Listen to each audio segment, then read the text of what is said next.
ഇന്ന് ഫ്രൈഡേ ആണ്. അപ്പോൾ വീക്കെൻഡ്സിൽ ഞങ്ങൾ എന്തെങ്കിലും സ്പെഷ്യലായിട്ട് ഉണ്ടാക്കാറുണ്ട്. ബിരിയാണീസ് ഇടയ്ക്കൊക്കെ ഉണ്ടാക്കും. ചിക്കനാണ് അധികം ഉണ്ടാക്കാറ്. അപ്പോൾ ഇന്ന് നമ്മൾ ബീഫ് ബിരിയാണിയാണ് ഉണ്ടാക്കണേ. മക്കൾ ക്ലാസ് കഴിഞ്ഞ് വരുമ്പോൾ തന്നെ വീക്കെൻഡ്സിൽ ചോദിക്കുക എന്താണ് സ്പെഷ്യൽ. അപ്പോൾ ഇന്ന് ബീഫ് ബിരിയാണിക്ക് ഞാൻ ബീഫ് വലിയ പീസുകളാക്കിയാണ് എടുത്തത്. അത് കഴുകി വൃത്തിയാക്കി നമ്മൾ കുക്കറിലേക്ക് ഇട്ട് കൊടുക്കുകയാണ്. അതിൽ നമ്മൾ ഇഞ്ചി ചതച്ചത് ഇട്ട് കൊടുക്കുകയാണ്. പിന്നെ പച്ചമുളക് 3-4 ഇട്ട് കൊടുത്തു കീറിയത്. പിന്നെ അതിലേക്ക് ഇട്ട് കൊടുക്കുന്നത് നമ്മൾ മുളക് പൊടി ഇട്ട് കൊടുക്കുകയാണ്.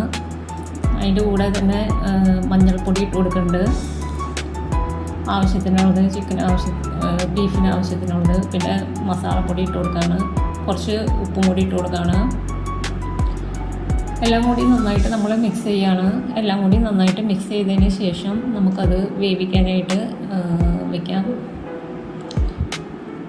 കുറച്ച് വെള്ളം ഒഴിക്കുന്നുണ്ട് വേവിക്കാൻ വെക്കുന്നതിന് മുമ്പ്. വെള്ളം ഒഴിച്ചതിന് ശേഷം നമ്മൾ വേവിക്കാനായിട്ട് വെക്കണം.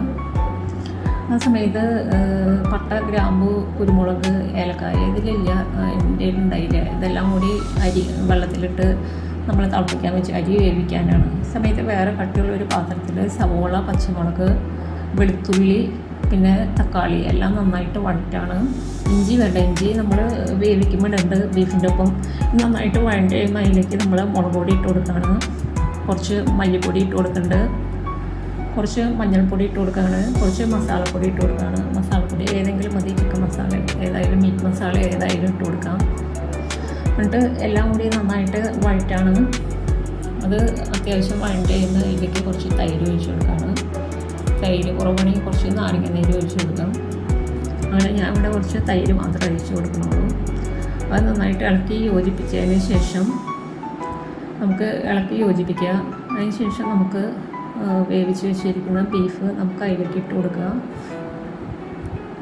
ബീഫ് അതിലേക്ക് ഇട്ട് കൊടുത്തിട്ട് നമ്മൾ അത്യാവശ്യം ഗ്രേവി വെള്ളമൊന്ന് വറ്റിച്ച് തിക്കാവണ വരെ നമ്മൾ അവിടെ വെച്ചേക്കണം. അത്യാവശ്യം നമുക്ക് ഒരു ഗ്രേവി തിക്നെസ് കിട്ടണം. അങ്ങനെ അത് തിളച്ച് തുടങ്ങിയിട്ടുണ്ട്. അങ്ങനെ ഗ്രേവി തിക്കാവണ വരെ നമ്മൾ അവിടെ വെച്ചേക്കാം.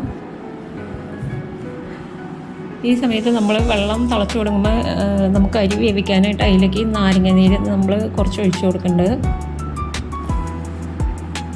നാരങ്ങ നീര് ഒരു പകുതി മുറി മതി നാരങ്ങയുടെ.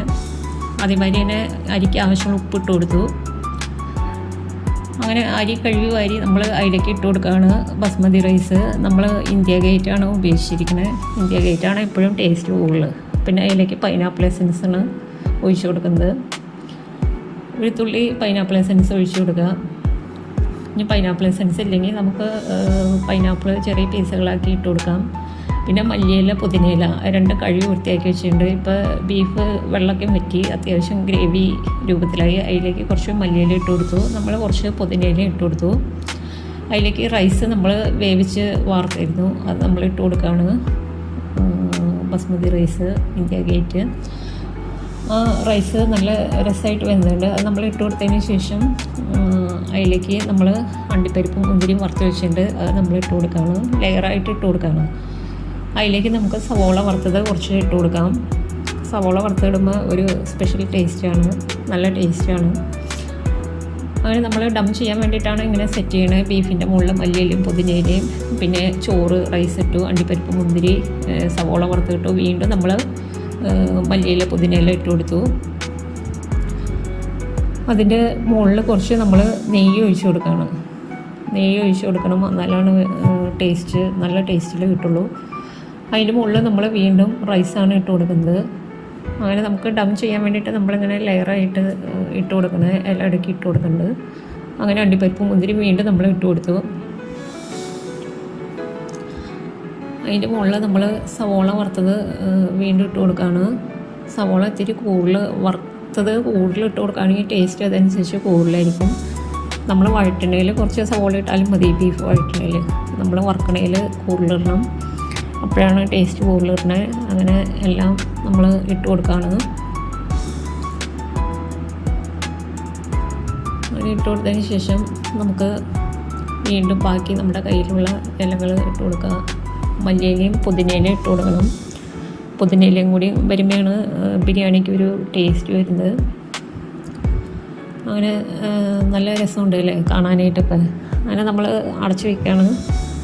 നമ്മൾ അടച്ച് വെച്ച് അതിൻ്റെ അടിയിൽ നമ്മൾ കട്ടിയുള്ള ദോശയുടെ പാത്രം വയ്ക്കുകയാണ്. ഇരുമ്പ് ചട്ടി മുകളിൽ നമ്മൾ ഇടിക്കല്ല് വയ്ക്കണു.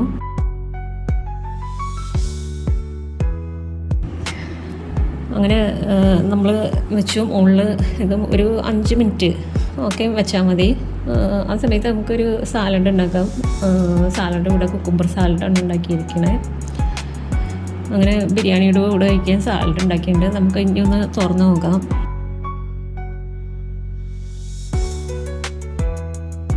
അപ്പോൾ നല്ല ബിരിയാണി ഇവിടെ റെഡി ആയിട്ടുണ്ട്. നല്ല ഭംഗിയുണ്ട് അല്ലേ, കാണാൻ തന്നെ നല്ല രസമുണ്ട്, കഴിക്കാനും നല്ല ടേസ്റ്റാണ്. നമ്മൾ വിചാരിക്കും ചിക്കൻ ബിരിയാണിയാണ് ടേസ്റ്റ്. ചിക്കനല്ല, ബീഫ് ബിരിയാണി നല്ല ടേസ്റ്റ് തന്നെയാണ്. എല്ലാവരും കുട്ടികൾക്കൊക്കെ ഉണ്ടാക്കി കൊടുക്കണം, എല്ലാവരും ട്രൈ ചെയ്യണം.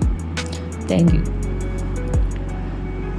വീഡിയോ ഇഷ്ടമായ എല്ലാവരും ലൈക്ക് ചെയ്യുക, സബ്സ്ക്രൈബ് ചെയ്യുക. എല്ലാവരും എന്തായാലും ഉണ്ടാക്കി നോക്കണം, അത്രയ്ക്കും ടേസ്റ്റാണ്. അതാണ് ഞാൻ ബീഫ് ബിരിയാണി ഉണ്ടാക്കണമെന്ന് പറഞ്ഞത്. ചിക്കനേക്കാളും എനിക്ക് ടേസ്റ്റായിട്ട് തോന്നിയത് ബീഫ് ബിരിയാണിയാണ്. അപ്പോൾ എല്ലാവരും കുട്ടികൾക്ക് ഇടയ്ക്കൊക്കെ ചിക്കൻ മാറ്റിയിട്ട് ബീഫ് ബിരിയാണി ഉണ്ടാക്കി കൊടുക്കുക. ബീഫ് വലിയ പീസുകളാക്കി കട്ട് ചെയ്യണമെന്നുള്ളൂ. മസാലയൊക്കെ പിടിച്ച് കഴിയുമ്പോൾ നല്ല ടേസ്റ്റ് തന്നെയാണ്, ചിക്കൻ മാതിരി തന്നെയാണ്.